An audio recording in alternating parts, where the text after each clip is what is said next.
poštovani saradnici, saradnice, uvaženi predstavnici i predstavnice medija. Dozvolite mi da vas sve pozdravim u ime Ministarstva ljudskih i manjinskih prava i svoje ime. Vlada Crne Gore svoju ozbiljnu posvećenost socijalnoj integraciji romske i egipćanske populacije nastoji da potvrdi u svakoj oblasti od prioritetnog značaja za njihovu zajednicu. Prethodnih godina, kroz razne inicijative, programe i projektne aktivnosti radilo se na uključivanje romske i egipćanske populacije u crnogorsko društvo. Njihova integracijona priča iz mnogih razloga traje predugo i smatram izuzetno važnim uvezivanje nacionalne politike sa lokalnim nivom kako bi se jednako moglo djelovati u ostvarivanju istog cilja.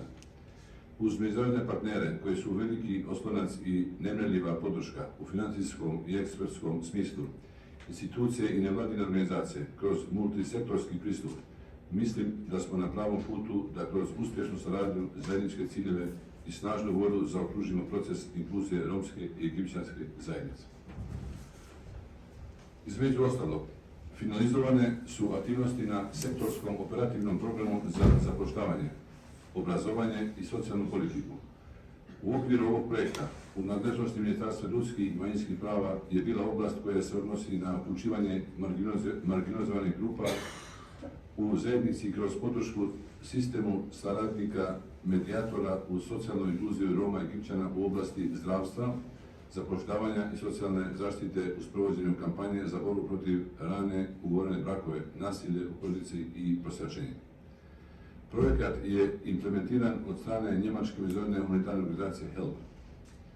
Od 43 medijatora koji su obučeni u ovu svrhu, 34 je bilo angažovano u zdravstvenim ustanovama, centrima za socijalni rad i zavodu za zapošljavanje.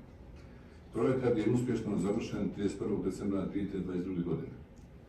Ovom prilikom posebno bi istakao spremnost Vlade Crne Gore da u narednom periodu nastavi angažovanje određenog broja medijatora u istim ustanovama.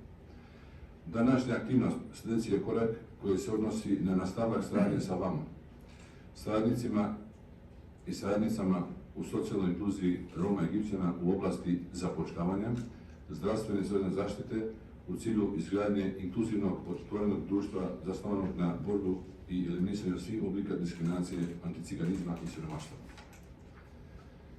Ista predstavlja još jedan značaj pomak u integraciji romske i egipćanske populacije u crnogorskom društvu i ostvarivanju zagarantovanih prava.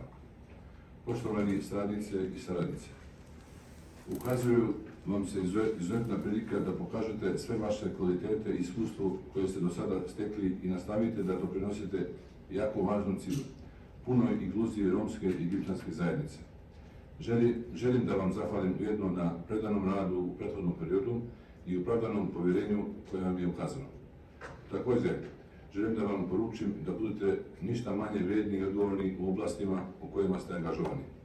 Budite prva ruka pomoći onima koji su u stanju potrebe, jer svima znamo koliko je vaša odgovornost, ali i značaj onoga za što se zalažete.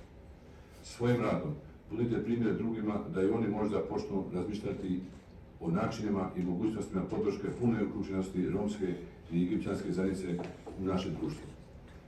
Ono što ste pokazali do sada daje nam uvjerenje da ste s pravom izabrani za angažman na ovom zadatku.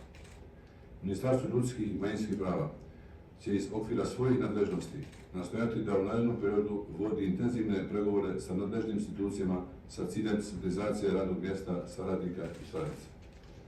U narednom periodu očekuje se i potpisivanje memoranduma Ministarstva ljudskih i manjinskih prava sa resornim ministarstvima rada i socijalnog stanja, Ministarstva zdravlja te Zavodom za zapošljavanje Crne Gore u cilju nastavka saradnje na izgradnji inkluzivnog i otvorenog društva zasnovanog na borbu i eliminisanje svih oblika diskriminacije, anticiganizma i siromaštva. Na kraju, poželio bih svima uspješan rad i nadam se da ćete svojim primjerom i zalaganjem biti vodilja za sve više aktivista i aktivistkinja motivisani da doprinesu boljoj integraciji romske i egipćanske populacije do njihove pune socijalne inkluzije. Zahvaljujem na pažnji.